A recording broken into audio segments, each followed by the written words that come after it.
Alright, back for another beer review, and today I'll be reviewing yet another beer from the Saranac Brewery, and they are under the Matt Brewing umbrella, and they're headquartered in Utica, New York, and this is their Clouded Dream. So they're calling this one a Juicy IPA that comes in at 6.8% alcohol by volume, 43 IBUs at the time of review, I believe. And this can is approximately 2.5 months old. So over the past, I'd say year and a half, maybe even 2 years, I've had a couple requests to review this one, and I was able to finally find a single of it, so I grabbed it. Essentially, this is a Hazy IPA brewed with Citra, Mosaic, and Galaxy hops, and it's from Saranac, and if you follow the channel, you know Saranac was kind of like one of my gateway breweries into craft beer back in the late 2009, early 2010 range. I've had a lot of beer from them, and honestly, I think they make damn solid beer. I've never loved their IPAs, but there was an IPA, I think it was a double IPA, might have been a regular one back in like the mid 2010s, like 2015, 2016. It was called Pacific something, but it was fantastic. And back then I used to joke if that was at the time in a Treehouse or Trillium can, people would be like, oh, this is delicious. But since it was Saranac, nobody really cared. And that was a bummer because that was a delicious beer. But anyway, I finally found a single of this one. So I pick it up. We're going to pour it in the glass and see what we got going on here.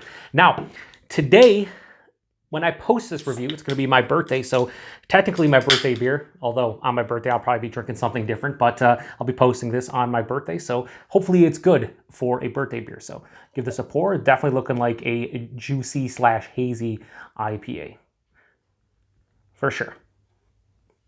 So they have a variety pack. We'll talk about the price point, the value and availability at the end of the review. However, they do have a variety. I don't know how to start. Some variety pack of, with this, a Galaxy version, and I think like a tropical version. And I think that's how I was able to get the single. I got this in a Wegmans Mix of Six section at my local Wegmans. And I was really happy because I haven't seen a single of this one in a while. And the last time I saw one, I think the can was like 4, maybe 5 months old. So anyway, that is hazy. It has that burnt orange color. It's going to look dull on camera. Almost a 2-finger of an infinitely creamy, I'd say like cream colored head. It's not pure white. It's not even like off white. It's definitely like a cream colored, very murky and turbid. Hold it up to the light. Yeah, it's like sunshine when you hold it up to light. Looks absolutely beautiful, especially if we're talking about hazy or juicy IPA. Now, the reason why I said I believe this can is about 2.5 months old is they don't really have a canned on date, but they do have a code on the bottom, and it's 1414, which I believe means that it was canned on the 141st day of 2024, which would make that, I believe, May 20th, and I'm reviewing this one in early August. Anyway, let's get a nose. Okay. Get out the bounties. Why is there shit that went everywhere over here? When I was pouring it, was it just splashing? What the hell? What is wrong with my pouring? I didn't even notice it. You probably can't even see that, but I can. It bothers me. It smells nice. Definitely. So on the bottom it says citrus hop burst, 100%. This is tangerine and orange. A lot of like juicy tangerine and orange. A little bit of like a white grapefruit. Has a touch of like a bready, crackery malt character as well. Slight tea note, maybe because it's a little bit older, starting to get a little bit of tea. I've mentioned this before. Black tea and IPAs usually are from age, at least in my experience. But yeah, it has like a lemon, like black tea with a little lemon in it. Not too big, but a little bit noticeable.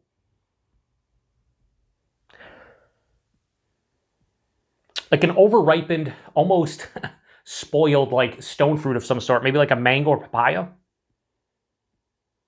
Touch of pineapple. There's this nice earthy kind of floral note from the hops as well. Actually smells really nice. Outside of that like slight tea note, which again, might indicate it's older. I think I'm right on the code, not positive, but yeah, it smells pretty good. Let's get into it. Cheers, everyone.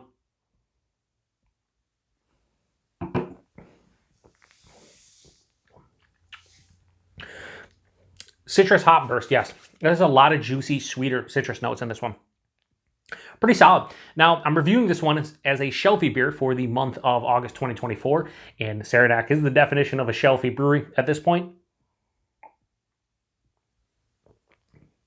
And off those first 2 sips, I would say that this is definitely in the realm of a shelfy hazy IPA, which isn't a bad thing. A lot of times when I talk about shelfy beers, a lot of people think that's a negative connotation attached to it, and it's not for me. Shelfy beers essentially mean beers you can grab off the shelves very easily wherever you're from, whether it's a grocery store, a beer store, gas station, whatever. Those are shelfy beers. You don't have to wait in line. There's not a super limited release where they're going to sell out if you don't get there on the day that they get released.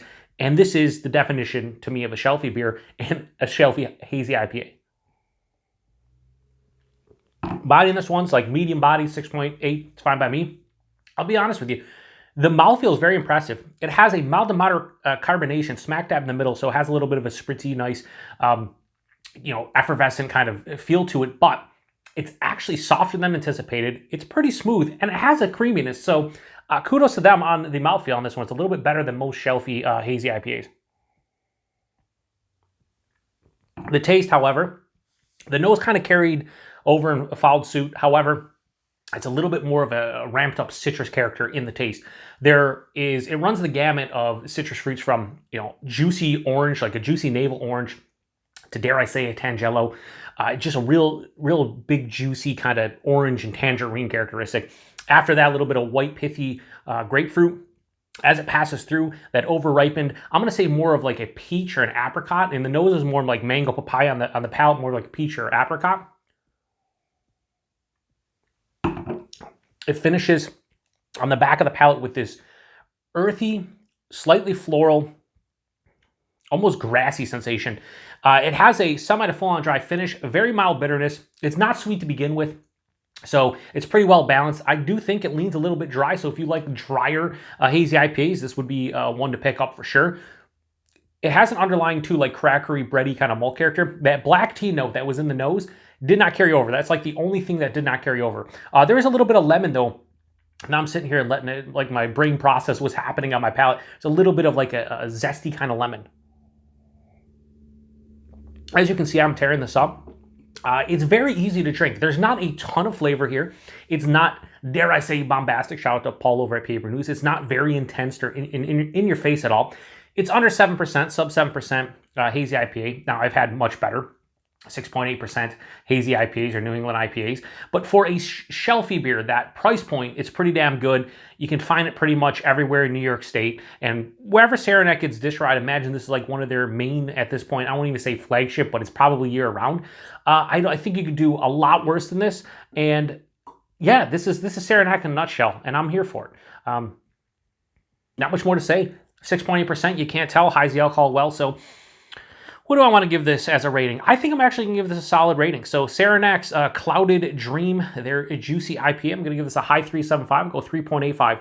I think it would give like a low 3.7, maybe a 3.75, but I'm bumping it up a little bit because that mouthfeel is actually quite fantastic, all things considered. For a hazy IPA, they just did a really good job with it. On the top it says delicious, fruity, juicy. Yeah, I mean it is pretty good. It's fruity, it's juicy, it's nice. I could even be, I'd have my arm twist to give this a low 4, like a 3.9 or a 3.95. But this is pretty good, and I could see why some folks would gravitate towards this if you're buying like a shelfy IPA. Price point availability. Here's where this one really shines. In my area, I saw that variety pack, and I think it comes in regular 12 packs, $15.99 a 12 pack. So $16 for a 12 pack, absolutely great value for something that's almost 7%. It'll satiate your want and need for a hazy beer. If you just bought a 12 pack of this and drank it over the course of a month or two, and it was relatively fresh to begin with, like if you just wanted like a no frills, know what you're gonna get type of hazy IPA, just go into the fridge, you got done cutting the grass or doing some yard work, whatever, you just want to chug one back, this would definitely fit the bill. So I think that's pretty good. As far as availability goes to Saranac, so if you see Saranac, most likely you'll see this one. I can't guarantee it. But I know Saranac doesn't have a wide distribution like they used to. But here in New York State, you can pretty much find Saranac at most like grocery stores and things of that nature, and most beer stores. So if you've had this one before, please post in the comment section. Let me know what you thought about it. Have you had any of the other varieties that I mentioned earlier, like the Galaxy, and I think it's the Tropical? If not, maybe I'll review one of those before the end of the year if I can find a single. So, it's Saranac, it's shelfy beer, and it's a pretty damn good shelfy beer. I give it a 3.85 out of 5. I think it's damn tasty. I'm going to go drink the rest of that and not regret my decision. So I appreciate everybody stopping by for another beer review, and until the next one, cheers. Oh yeah, this was actually a good birthday beer, even though I'm not drinking on my birthday. Cheers. Just posting it. Cheers.